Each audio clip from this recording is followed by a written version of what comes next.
तो आई gene 3 allele, IA, IB और I। IA किसको बनाएगा? A एंटीजन, IB बनाएगा B एंटीजन और स्मॉल I बनाएगा कोई एंटीजन। इससे आगे बढ़ते हैं। अब देखिए हमने कहा कि देखो ब्लड ग्रुप को डिसाइड करने का बहुत सिंपल कॉन्सेप्ट है कि जो जो सा अलील आएगा उसके बेसिस पे एंटीजन फॉर्म होंगे और एंटीजन के बेसिस पे हम ब्लड ग्रुप का नाम देंगे।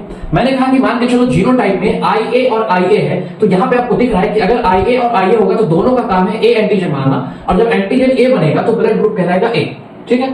दूसरा बात कि अगर IA के साथ स्मॉल I है तो ये वाला I तो रिसेसिव होता है, तो अभी भी कैरेक्टर किसका दिखेगा? IA का दिखेगा, और इस केस में भी बनेगा एंटीजन A और ब्लड ग्रुप हमारा होगा A।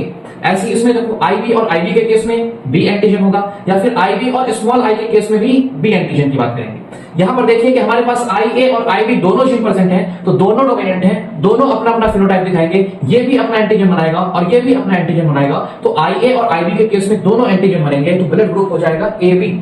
और अगर इन केस में दोनों स्मॉल I प्रेजेंट होते हैं अलील में, तो इन दोनों में से किसी के अंदर भी एंटीजन बनाने की टेंडेंसी नहीं है, तो कोई भी एंटीजन यहाँ पर प्रोड्यूस नहीं होगा, इसको बोलेंगे O ब्लड ग्रुप। ठीक है। तो ये हो गया हमारा एंटीजन। अब एंटीजन के प्रेजेंस के बेसिस पे आप समझो कि एंटीबॉडी क्या होगा। जो एंटीजन है वैसा एंटीबॉडी हमें नहीं चाहिए, तो जहां पे एंटीजन A होगा वहां पे एंटीबॉडी B रखो, जहां पे एंटीजन B है वहां पे एंटीबॉडी रखिए A, और जहां पे दोनों एंटीजन प्रेजेंट है वहां पे रिस्क नहीं लेना है, एक भी एंटीबॉडी हम नहीं रखेंगे, तो AB के केस में कोई एंटीबॉडी नहीं होगी। और जब बात O की करेंगे, यहाँ पे कोई एंटीजन नहीं है, तो हम फ्री हैं इस बात के लिए कि हम दोनों टाइप की एंटीबॉडी अपने पास रख लें। तो ये हो गया हमारा ABO ब्लड ग्रुप। अब इसमें से आप सोचते हो कि A पॉजिटिव है, B पॉजिटिव है, A नेगेटिव है, तो मान के चलो कि मेरे पास जो है मेरा ब्लड ग्रुप A है, तो A हो गया। अब A के साथ मेरे अंदर पाया गया RH एंटीजन भी, तो मैं हो गया A पॉजिटिव। और अगर मेरा ब्लड ग्रुप A है और मेरे अंदर RH वाला नहीं है, तो मैं हो जाऊंगा A नेगेटिव। ऐसे ही मेरा ब्लड ग्रुप अगर B है और मेरे पास RH एंटीजन है, तो मैं हो जाऊंगा B पॉजिटिव। और अगर मेरा ब्लड ग्रुप B RH नहीं है तो B negative. Same O positive के लिए भी होगा, O नेगेटिव के लिए भी होगा, AB पॉजिटिव के लिए भी होगा और AB नेगेटिव के लिए भी होगा। तो ओवरऑल पूरे ब्लड ग्रुपिंग को सोचो तो दो टाइप के ब्लड ग्रुपिंग है, ABO ब्लड ग्रुपिंग और RH blood grouping. ABO blood grouping का जो एंटीजन है वो A है और B है, RH वाले का RH है। RH में सिंपल याद रखो, जहां पे RH है वो पॉजिटिव है, जहां पे RH नहीं है वो निगेटिव है।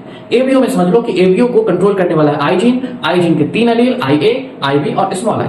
डोमिनेंट है IA और IB, तो ये लोग जहां रहेंगे अपना एंटीजन बनाएंगे। स्मॉल I रिसेसिव होता है, ये एंटीजन नहीं बनाता है। ठीक है। तो जहां पे A एंटीजन है वहां पे एंटीबॉडी B रखो, जहां पे B एंटीजन है वहां पे एंटीबॉडी A रखो, जहां पे दोनों एंटीजन है वहां पे कोई एंटीबॉडी मुझे नहीं चाहिए, और जहां पे कोई भी एंटीजन नहीं है वहां पे आप फ्री हो हर तरह के एंटीबॉडी को रखने के लिए। तो ये तो हुआ हमारा ब्लड ग्रुपिंग। अब इससे भी ज्यादा इंपॉर्टेंट ये होता है कि ब्लड का ट्रांसफ्यूजन हम कैसे कर सकते हैं, कौन किसको ब्लड दे सकता है, इसको बहुत जल्दी देखेंगे अगले वीडियो में। इसको देखने के लिए थैंक यू।